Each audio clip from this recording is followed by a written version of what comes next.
रुला देने वाली लव स्टोरी हुई माँ। उसने इतने जोर से काटा कि मेरी चीख निकल गई।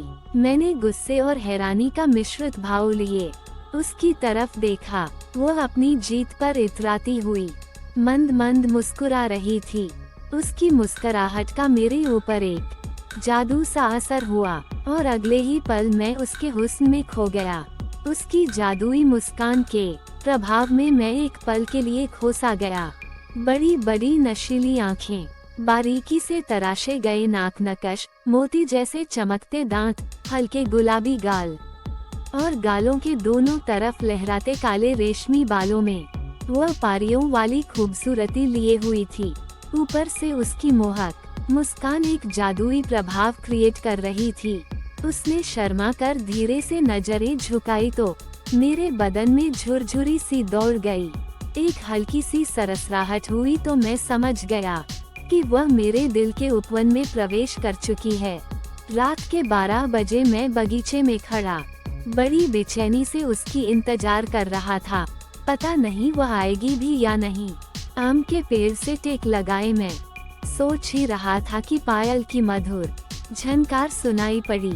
आते ही वह मेरे सीने से ऐसे लिपट गई जैसे जन्मों जन्म के बिछड़े प्रेमी मिलते हो। कैसी हो, मैंने उसके माथे को चूमते हुए कहा। कुछ मत कहो, तुम एकदम बुजदिल और काया हो। वह रो रही थी। अब मैं तुमसे कैसे बताऊं कि मैं कितना मजबूर था। शायद मैं दिल चीर कर दिखा सकता तो तुम मेरी मजबूरी समझ पाती। मेरी आंखें भी भर छलक उठी। तुमने अगर अपना समझा होता तो बताता नहीं होता। वह शिकायत कर रही थी। अब तुम्हें कैसे बताऊं मैं तुमसे कितनी, अब कुछ मत बताओ। उसकी उंगलियों मेरे होंठों पर थी। एक बात कहूं, काफी देर बाद उसने मेरे सीने से अपना चेहरा हटाया। हाँ बोलो, मैंने उसकी उंगलियों को नरमी से चुभते हुआ बोला। यह हमारी पहली और आखिरी मुलाकात है। इस जन्म में हमारा मिलन नहीं हो सकता। वह मेरे बालों को सहलाते हुए बोली। जानता हूँ, तो फिर अगले जन्म में मिलोगी ना। वह घास पर बैठी थी और मेरा सर उसकी गोद में था। बताओ मिलोगी ना। कोई जवाब ना पाकर मैंने दोबारा पूछा। फिर कोई जवाब नहीं मिला तो मैंने धीरे से आंखें खोली। वहाँ कोई नहीं था। मैंने घबरा कर उठ बैठा। देखा तो मेरे एक तरफ पत्नी नीतू तो दूसरी तरफ बच्चे सो रहे थे। मैं पसीने से लथपथ हो रहा था। पता नहीं एकदम से मुझे क्या हुआ, मैं बच्चों की तरह बिलख पड़ा। रोने की आवाज सुनकर नीतू भी उठ बैठी। क्या हुआ, वह घबराकर अपने आंचल से मेरे आंसू पोंछने लगी। कुछ नहीं, एक सपना देखा था। अब तक मैं थोड़ा संभल चुका था। क्या आप ठीक हैं? उसने मेरे गले में अपनी बाहें डालते हुए पूछा। हाँ, मैं ठीक हूँ।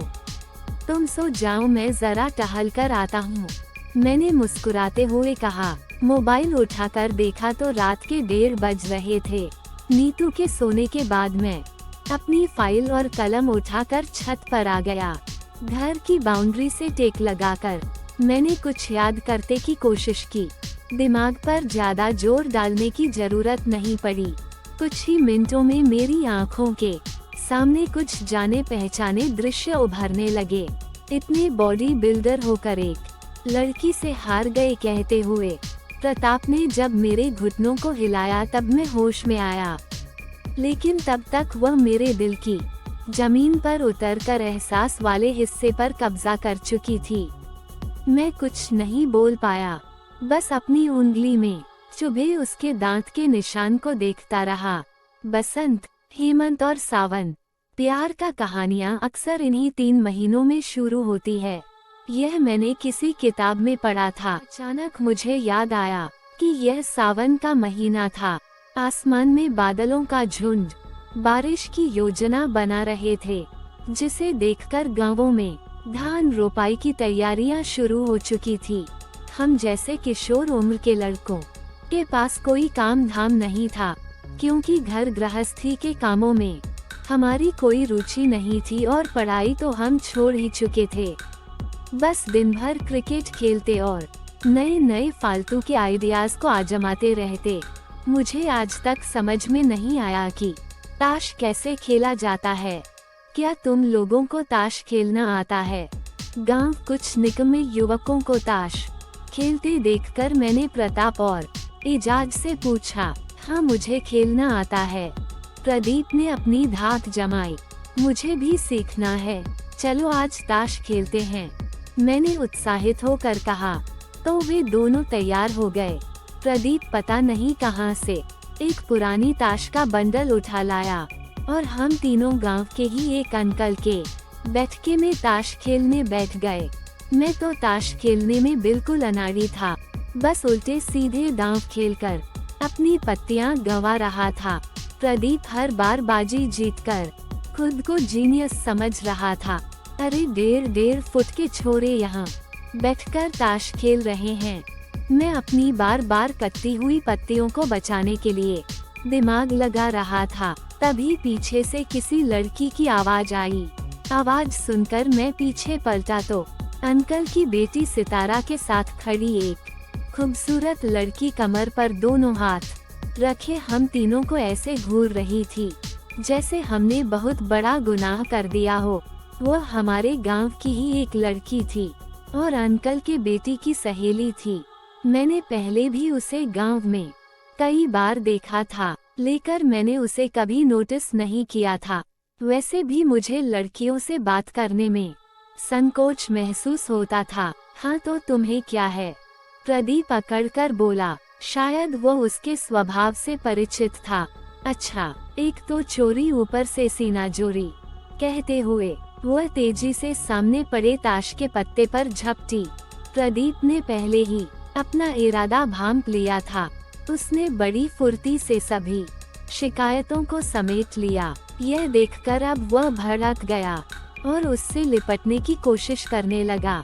अब प्रदीप को भी समझ आ गया कि वह ज्यादा देर तक ताश के पत्ते की रक्षा नहीं करेगा। इसलिए उन्होंने बड़ी समझ में उन्हें मेरे बारे में बताया। अब ताश के पत्ते मेरे फौलादी कब्जे में कैद हो गए थे। वो एक पल के लिए तो ठिठकी, लेकिन अगले ही पल मेरी तरफ बढ़ गया। प्रदीप की ढिठाई देखकर अब मेरे अंदर भी हौसला आ गया था। लोका हुआ सको तो कंधा लो। मैं सहजता से झिलमिलाहट को उसके आगे कर दिया। मुझे अपनी शक्तियों पर पूरा भरोसा था। वो कुछ सोचकर अपनी सहेली की तरह दावेदार दौड़ रहा है। स्माइल हुई सारा स्टार तमाशा देख रही थी।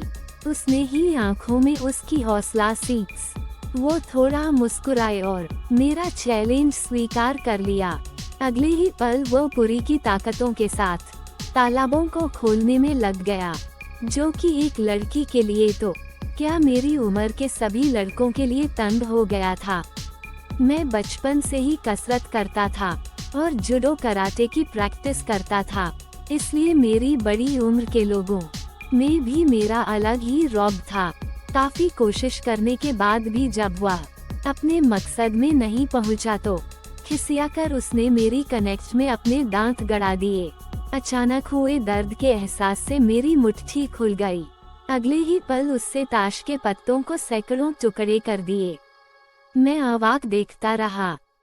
तो दोस्तों, ये थी हमारी आज की कहानी। उम्मीद करते हैं आपको पसंद आई होगी। आपका क्या कहना है इस कहानी के बारे में? कमेंट करके हमें ज़रूर बताएं। वीडियो को लाइक करके चैनल को सब्सक्राइब कर लीजिए। साथ में घंटी को दबाकर ऑल पर सेट कर लीजिए ताकि आने वाली वीडियो आपको तुरंत मिले।